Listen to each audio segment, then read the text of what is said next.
Hello दोस्तों, हमारे YouTube channel में आपका हार्दिक स्वागत है। आज हम सामाजिक अध्ययन की पहली क्लास के पहले टॉपिक सिंधु घाटी सभ्यता के 25 प्रश्नों का हल करेंगे। तो मैं अजय। अब हम इसका पहला प्रश्न था उसको देखेंगे। सिंधु घाटी सभ्यता का दूसरा नाम क्या है? सिंधु घाटी सभ्यता को सिंधु घाटी सभ्यता के अलावा दूसरे किस नाम से पुकारा जाता है? तो इसका सही आंसर जो है वो होगा हड़प्पा सभ्यता। अब इसमें ऑप्शन दे रखे थे मोहनजोदड़ो सभ्यता, तो हम जानते हैं कि मोहनजोदड़ो सभ्यता इसका नाम है ही नहीं। मोहनजोदड़ो एक शहर है। हड़प्पा नाम का भी इसमें एक शहर है। सरस्वती नदी घाटी, सरस्वती नदी जो कि विलुप्त हो चुकी है, तो ये ऐसा भी कोई नाम नहीं है। सिंधु सरस्वती सभ्यता इसको बोला जरूर जा सकता है, पर सरस्वती नदी घाटी सभ्यता इसको नहीं बोला जा सकता। मोहनजोदड़ो हड़प्पा सभ्यता ऐसा हो ही नहीं सकता, क्योंकि मोहनजोदड़ो हड़प्पा दोनों इसके एक शहर है। तो इसका सही आंसर होगा हड़प्पा सभ्यता। हड़प्पा सभ्यता इसीलिए इसका नाम रखा गया क्योंकि जब चार्ल्स मेसन जो अंग्रेज थे, इंग्लैंड के एक इंजीनियर थे, वह जब रेलवे ट्रैक बना रहे थे तो उनको कुछ ईंटें मिली। वो ईंटें बहुत पुरानी लग रही थी, तो उनके बारे में जानकारी प्राप्त की गई। तो ये सिंधु घाटी सभ्यता के अंश थे। और ये जो ईंटें थी जहाँ पे इनको खोजा गया वह हड़प्पा नगर के पास थी, हड़प्पा नाम के स्थान के पास थी। इसलिए चार्ल्स मेसन ने सबसे पहले सिंधु घाटी सभ्यता को ढूंढा था और उसका नाम हड़प्पा सभ्यता दिया था। इसीलिए सिंधु घाटी सभ्यता को हड़प्पा सभ्यता भी कहा जाता है। इसके बाद हम आ जाते हैं इस सीरीज के दूसरे प्रश्न में। दूसरा प्रश्न है सिंधु घाटी सभ्यता का भारत में खोजा गया नवीनतम शहर है। तो सिंधु घाटी सभ्यता का भारत में खोजा गया नया शहर कौन सा है? तो शहर की बात कर रहा है। अब हमने ऑप्शन दिए हैं बालाथल, कुणाल, धोलावीरा और मांडा। तो बालाथल ये 1995 में खोजा गया था उदयपुर में, और ये एक स्थान है। उसके बाद चलते हैं कुणाल की तरफ। तो कुणाल या कुणाल ये हरियाणा में 1997 में खोजा गया था। फिर चलते हैं धोलावीरा शहर, यह गुजरात में 1991 में खोजा गया था। उसके बाद मांडा, ये मांडा कश्मीर में 1982 में खोजा गया था। तो मांडा वही स्थान है जहाँ से लकड़ी मंगाई जाती थी मकान बनाने के लिए सिंधु घाटी सभ्यता के लोगों को द्वारा। इसका मतलब यह लकड़ी आयात मांडा से करते थे। तो अब मैंने आपको बताया बालाथल और कुणाल स्थल है, ना कि शहर, जबकि धोलावीरा जो सबसे प्रमुख 6 बड़े शहर है उनमें से एक है, जो 1991 में खोजा गया। हालांकि बालाथल को 1995 में खोजा गया, कुणाल को 1997 में। इस हिसाब से तो कुणाल सबसे नया है, पर कुणाल और बालाथल ये दोनों क्या है, स्थल हैं। जबकि अगर शहर की बात आती है तो शहर में सबसे नया कौन सा होगा? धोलावीरा होगा दोस्तों। ठीक है, अब चलते हैं हम आगे प्रश्न में। प्रश्न नंबर 3 हमें दिया है सिंधु घाटी क्षेत्र किस आकार का था? सिंधु घाटी सभ्यता का क्षेत्र किस आकार का था? तो सिंधु घाटी सभ्यता का क्षेत्र पंचभुजाकार था, त्रिभुजाकार था, चतुर्भुजाकार था या षटभुजाकार था? तो जब इसको देखा गया तो सिंधु घाटी का क्षेत्र का जो आकार था वह त्रिभुजाकार था। किस आकार का था दोस्तों? त्रिभुजाकार का था। यानी 3 शहर, 3 कोणे त्रिभुज की तरफ 3 बिंदुओं पर इसकी सीमाएं ख़त्म होती थी, उसके बीच में ये बसा हुआ था। अब हम आ जाते हैं हमारे अगले प्रश्न की ओर। अगला प्रश्न है हमारा, सिंधु घाटी सभ्यता के दरवाजे मुख्य मार्ग में ना खुलकर गलियों में खुलते थे, परंतु सिंधु घाटी सभ्यता के एक नगर में मकान के दरवाजे मुख्य मार्ग में खुलने के अवशेष मिले हैं। वो नगर हमें बताना है। ठीक है, तो सिंधु घाटी सभ्यता के हमें भी पता है, आपको भी पता होगा, सिंधु घाटी सभ्यता में सभी के दरवाजे मुख्य मार्ग में नहीं खुलते थे, जबकि पास में गलियों में खुलते थे। साइड में, पीछे, पास में, साइड में जो गलियां होती थी उनमें खुलते थे। पर फिर भी एक सभ्यता ऐसी थी जिसके दरवाजे मुख्य मार्ग में खुलते थे उस वक्त में, उसके ऐसे अवशेष मिले हैं। तो चहुंदड़ो, इसमें ऐसा कुछ नहीं था। कालीबंगा में भी साइड में खुले थे और धोलावीरा में भी गलियों में ही खुले थे। तो ये तीनों गलत होंगे। और केवल लोथल एक ऐसी सभ्यता थी जिसके दरवाजे मुख्य सड़क की ओर खुलते थे, मुख्य मार्ग की ओर खुलते थे। अब आगे चलते हैं हम क्वेश्चन नंबर 5 में। क्षेत्रफल की दृष्टि से भारत में सिंधु सभ्यता का सबसे बड़ा स्थल कौन सा है? क्षेत्रफल की दृष्टि से भारत में सिंधु सभ्यता का सबसे बड़ा स्थल कौन सा है? इस प्रश्न को 2 बार पढ़ने से, 3 बार पढ़ने से हो सकता है आपको थोड़ा समझ में आ जाए। हो सकता है कि आप एक बार पढ़ लो और तभी गलत लगा दो, तो ऐसा नहीं करना। प्रश्न को कम से कम 2 बार ज़रूर पढ़ना है हमें। तो ये प्रश्न था, क्षेत्रफल की दृष्टि से भारत में सिंधु सभ्यता का सबसे बड़ा स्थल कौन सा है? अब हम जानते हैं कि मोहनजोदड़ो अगर लगाएंगे तो ये हमारा गलत हो जाएगा, क्योंकि हम जानते हैं मोहनजोदड़ो भारत में उपस्थित है ही नहीं, ये तो पाकिस्तान में चला गया।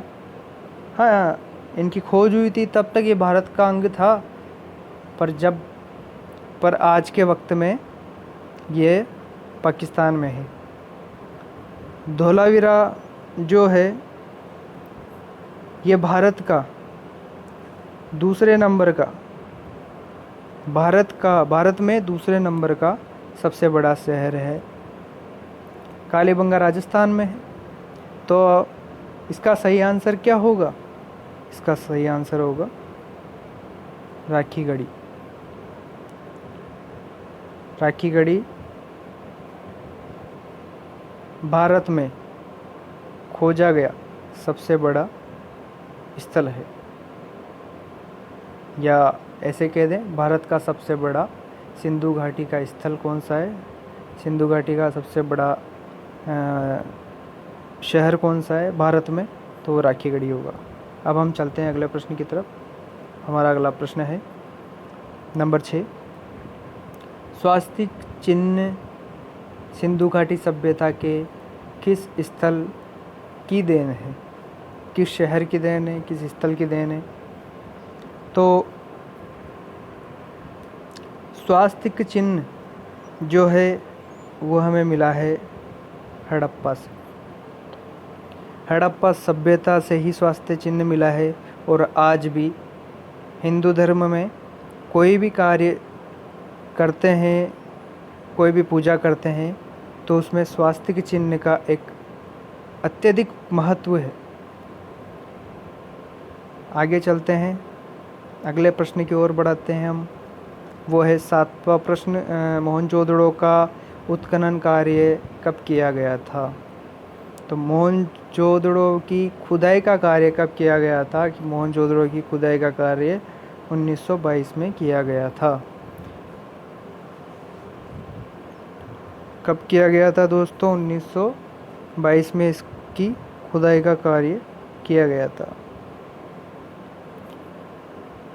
अब अगला प्रश्न देखते हैं। सिंधु घाटी के लोग किस धातु से परिचित नहीं थे? आराम से पढ़ना है, उत्तर देने हैं। सिंधु घाटी के लोग किस धातु से परिचित नहीं थे? ऑप्शन दिए हैं इसमें, तांबा, कांसा, लोहा, सोना। तो तांबे को वो लोग जानते थे, कांसा, तो कांसा युगीन सभ्यता उसे कहते हैं। कांस्य युगीन सभ्यता, कांस्य युगीन सभ्यता थी ये। तो कांसा तो वहाँ पे होगा ही सही, कांसे को तो वो जानते थे। और सोना, सोने से भी वो लोग परिचित थे। वहाँ पे अवशेष मिले हैं कि सोने के आभूषणों का वहाँ पे उपयोग किया गया है। तो वो लोग किसको नहीं जानते थे? वो धातु थी लोहा। लोहे से वो परिचित नहीं थे, ना वहाँ पे तलवारें मिली हैं। तो तलवार से भी सिंधु घाटी के लोग परिचित नहीं थे, ना लोहे से वो लोग परिचित थे। अगला प्रश्न देखेंगे, हड़प्पा सभ्यता के निवासी थे। तो इसके ऑप्शन है शहरी, ग्रामीण, जनजातीय, खानाबदोश। तो ग्रामीण नहीं थे, जनजातीय नहीं थे, खानाबदोश नहीं थे। तो वो लोग क्या थे? वो लोग शहरी थे। हमने पढ़ा है कि सिंधु घाटी सभ्यता एक नगरीय सभ्यता थी, यानी एक शहरी सभ्यता थी। वैदिक सभ्यता ग्रामीण थी, परंतु इससे पहले जो आई, इससे पहले जो सिंधु घाटी सभ्यता बसी, वो क्या थी? वो शहरी सभ्यता थी। इसके आगे चलते हैं। 10वें नंबर का प्रश्न, हड़प्पा वासियों ने सर्वप्रथम किस धातु का उपयोग किया था? तो हड़प्पा वासियों ने सर्वप्रथम, अब लोग कांस्य युगीन थी, कांस्य युगीन सभ्यता थी, तो कांसा नहीं है। सबसे पहले जिस धातु का उपयोग किया था वो क्या थी? वो थी तांबा। तो इन लोगों ने भी किसका उपयोग किया था सबसे पहले? तांबे का। कांसे का उपयोग नहीं किया था। हाँ, चांदी का उपयोग करते थे, सोने का उपयोग करते थे, कांसे का उपयोग करते थे, उपयोग सबका करते थे, पर सर्वप्रथम जिस धातु का उपयोग किया था वो था तांबा। अब अगले प्रश्न की तरफ चलते हैं। 11वां प्रश्न है, सिंधु घाटी के लोग किसकी पूजा करते थे? अब वहाँ के मिले अवशेषों के अनुसार वो लोग विष्णु को नहीं जानते थे, ब्रह्मा को नहीं जानते थे, इंद्र को नहीं जानते थे, वो जानते थे पशुपति। पशुपति की वहाँ सीलें मिली हैं, जिनके अंदर उनके चित्र मिले हैं, और लिंग पूजा के भी वहाँ पे अवशेष मिले हैं। और ये सभ्यता मात्र सत्तात्मक थी, आप सभी जानते हैं। तो वहाँ पे पशुपति की पूजा की जाती थी। अब हम चलते हैं आगे अगले प्रश्न की ओर। सिंधु घाटी के लोगों का मुख्य भोजन क्या था? वहाँ का मुख्य भोजन, हालांकि भोजन तो कई प्रकार का किया जा सकता है, परंतु मुख्य भोजन की बात करते हैं अपन, तो मुख्य भोजन में आते थे गेहूँ और जौ। चावल जो कॉमन है वहाँ, गेहूँ जो सब जगह मिली है, चावल केवल लोथल में पाए गए, और एक रंगपुर में चावल के छिलके मिले थे। तो अब आगे चलते हैं। कालीबंगा कहाँ स्थित है? तो कालीबंगा के बारे में राजस्थान के सभी विद्यार्थी जानते हैं। कालीबंगा राजस्थान में स्थित है। कालीबंगा सभ्यता जो है वो राजस्थान में स्थित है। सिंधु घाटी सभ्यता का एक स्थल है ये भी, जो राजस्थान में उपस्थित है। इसके आगे चलते हैं हम। हड़प्पा कालीन मौर्य अधिकांशतः बनी थी, अर्थात किससे बनी थी? उसका रॉ मटेरियल क्या था?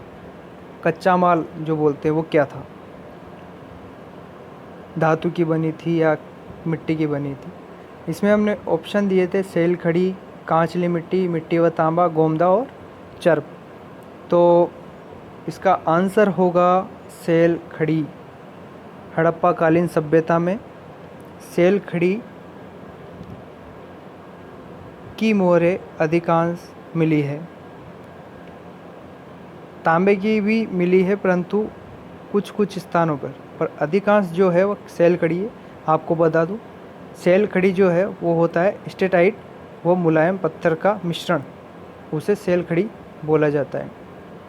अगला प्रश्न है हमारा, हड़प्पा संस्कृति इस समय किस देश में नहीं थी? हड़प्पा सभ्यता या संस्कृति इस समय किस देश में नहीं थी? ऑप्शन दिए हुए हैं भारत, पाकिस्तान, अफगानिस्तान और ईरान।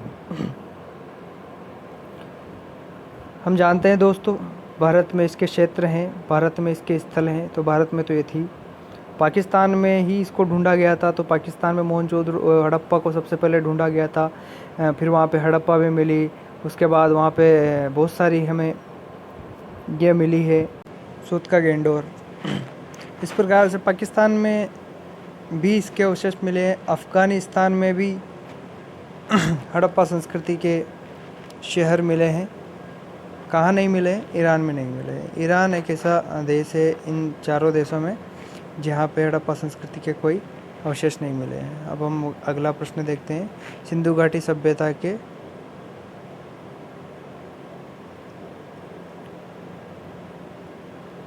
उस स्थल का नाम बताइए जो 3 भागों में विभाजित था। इसके तकरीबन शहर 2 भागों में विभाजित थे। लोथल जो है उसका ये था कि वो सिर्फ एक ही भाग था, उसमें अब विभाजन का कोई वही नहीं था, कोई अवशेष नहीं मिला विभाजन का, वो कोई अवशेष ही नहीं मिला है। वो टोटली एक शहर था, मतलब उसमें 2 विभाजन नहीं थे। धोलावीरा एक ऐसा शहर था जो 3 भागों में विभाजित था, बाकी कालीबंगा 2 में था, हड़प्पा भी 2 में था। कालीबंगा के दोनों शहरों के चारों तरफ बाउंड्री मिली है, जिसे हम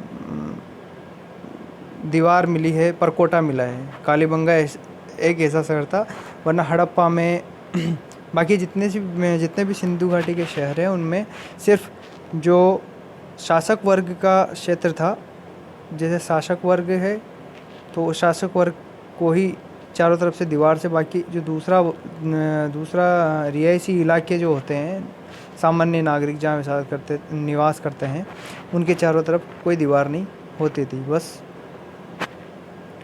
जो शासक वर्ग जहाँ पे रहता था वहीं पे उस दीवार होती थी।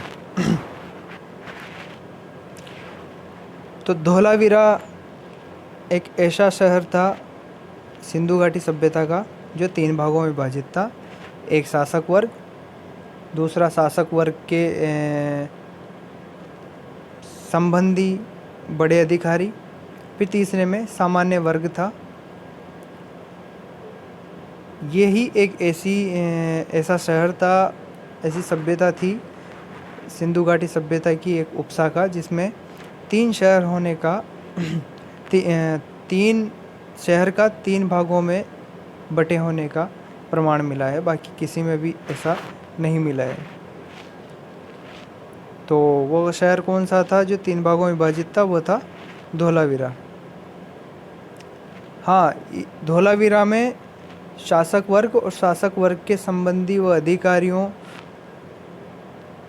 जहाँ निवास करते थे उनके चारों तरफ परकोटा था, परंतु सामान्य नागरिक के कोई परकोटा नहीं था। सभी नॉर्मल तरीके से रहते थे, कोई दीवारें नहीं थी उन जहाँ वो रहते थे। अब उसके बाद हम आगे चलते हैं 17 नंबर के प्रश्न पे। सिंधु घाटी सभ्यता वर्तमान से लगभग कितने वर्ष पुरानी मानी जाती है? आज के समय से कितने वर्ष पुरानी है? तो आज के समय से वर्ष के हिसाब से जोड़ा जाए तो यह लगभग 4400 साल पुरानी है। हाँ, अगर यहाँ पे वर्ष ना होकर जैसे कि 2400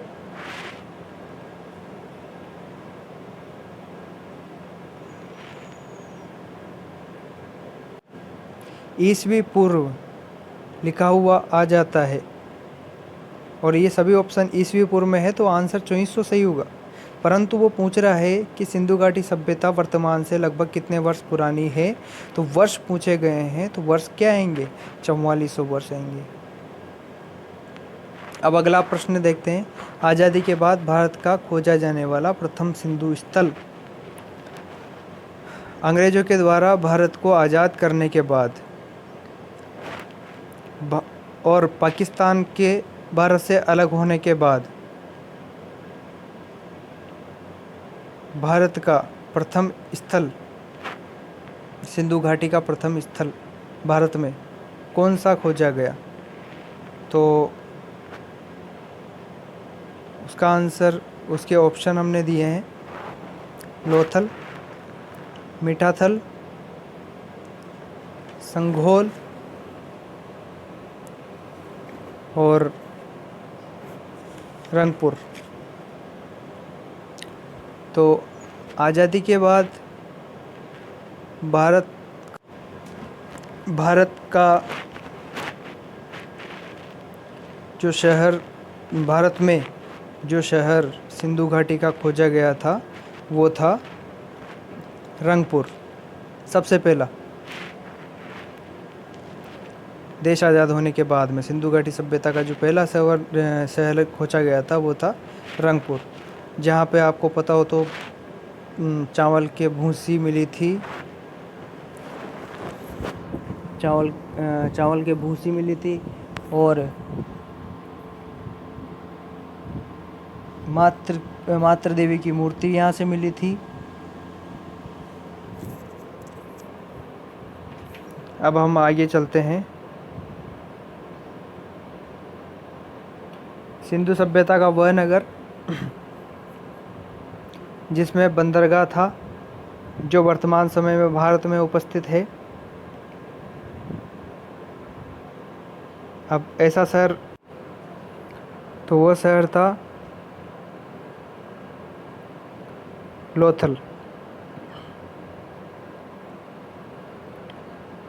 लोथल में डॉकयार्ड मिला है। हालांकि ये पहले ही खोज लिया गया था, परंतु यह अभी गुजरात में उपस्थित है, जो भारत का एक बंदरगाह है। सूतका गेंडोर, बालाकोट, अल्लादीनो, ये तीनों इस वक्त पाकिस्तान में उपस्थित हैं। लोथल जो है वो भारत का एक बंदरगाह, सिंधु घाटी सभ्यता के समय का एक बंदरगाह भारत में उपस्थित है। इसके बाद अगले प्रश्न की ओर हम चलेंगे। सर्वप्रथम कपास की खेती का श्रेय किस सभ्यता को दिया जाता है? तो इसका आंसर है हमारी सिंधु सभ्यता को ही इस कपास की खेती का सर्वप्रथम उत्पादन करने का या सर्वप्रथम खोज इसकी खेती का श्रेय दिया जाता है। मेसोपोटामिया, बेबीलोन और ईरान को नहीं। सिंधु घाटी सभ्यता का सबसे बड़ा नगर मोहनजोदड़ो है।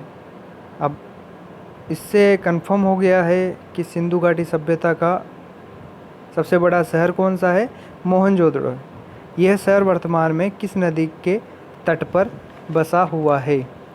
अब इसका हमें उत्तर देना है कि यह किस नदी के किनारे पे बसा हुआ है।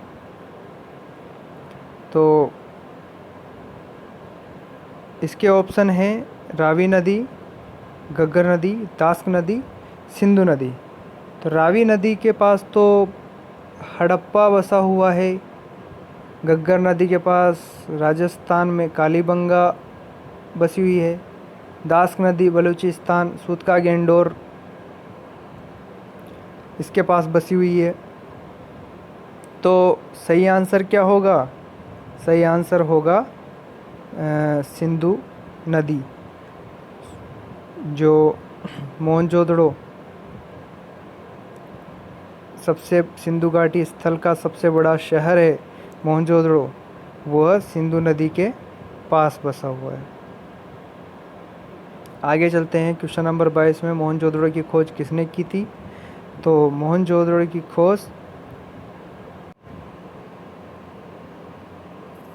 दयाराम साहनी ने अमलानंद घोष ने, राखलदास बनर्जी ने या यकदत्त शर्मा ने?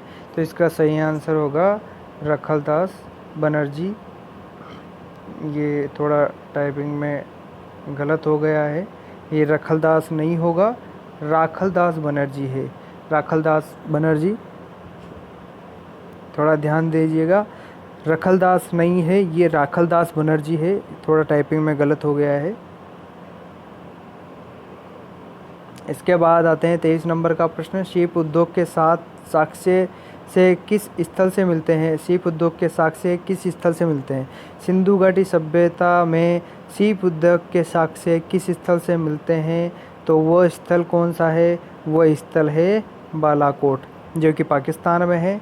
इसमें शिप उद्योग के अवशेष, अत्यधिक अवशेष मिले हैं। यहाँ से शिप उद्योग की मन के बनाए जाते थे और उनको एक्सपोर्ट किया जाता था, उनका निर्यात किया जाता था।